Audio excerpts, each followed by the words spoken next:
Selamat pagi teman-teman. Kembali bersama Ariel Kurnedi. Kita akan merenungkan firman Tuhan dari buku Renungan Pagi, Anak dan Pelajar.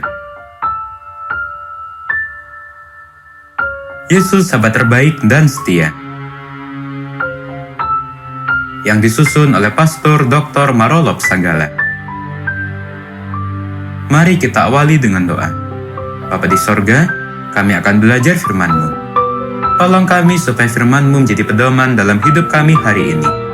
Dalam nama Tuhan Yesus kami berdoa, amin. Hari ini, tanggal 3 Oktober, judul renungan kita, Suatu Pesta Perayaan Karena Anak Telah Kembali.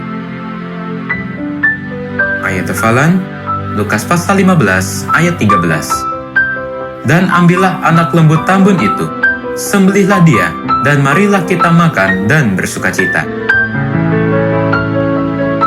Dalam kisah perumpamaan anak yang hilang, ketika anaknya kembali dan sudah tiba di rumah, suatu pesta perayaan yang penuh sukacita dibuat. Si bapa memerintahkan hambanya mengambil anak lembu yang tambun untuk disembelih. Ada dua hal yang dilakukan oleh bapaknya ketika anaknya kembali. Makan dengan sukaria sebagai suatu pesta perayaan karena anaknya sudah kembali ke rumah. Yang kedua adalah ketika makan dengan sukacita, maka anak lembu tambun harus disembelih. Alasan kenapa bapaknya melakukan penyembelihan anak lembu yang tambun dan pesta perayaan adalah karena anaknya yang telah hilang itu sebelumnya telah dianggap mati. Dan ketika sudah pulang, maka anak itu dianggap hidup kembali.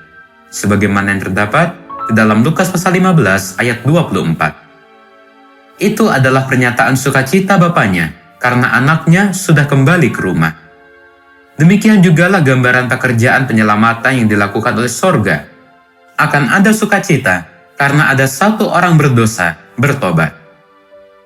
Anak yang hilang, yang sudah dianggap mati, memerlukan korban sembelihan, sehingga anak itu dianggap hidup kembali. Korban sembelihan itu adalah anak lembu yang tambun.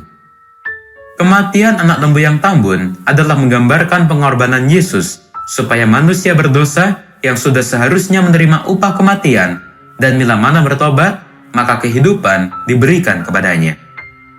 Sukacita di dalam rumah itu sangat begitu nyata.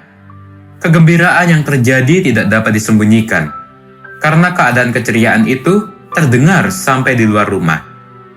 Itu sebabnya ketika anaknya yang sulung pulang dari ladang dan masih dekat ke rumah, ia sudah mendengar bunyi seruling dan tari-tarian. Tuhan pun menantikan kita datang kembali kepadanya. Ketika kita berdosa tetapi bertobat, maka sorga dan malaikatnya turut bersukacita. Mari kita akhiri dengan doa.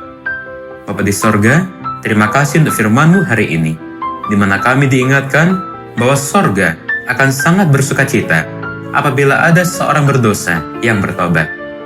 Dan tolonglah kami, supaya kami boleh datang kembali kepada Engkau.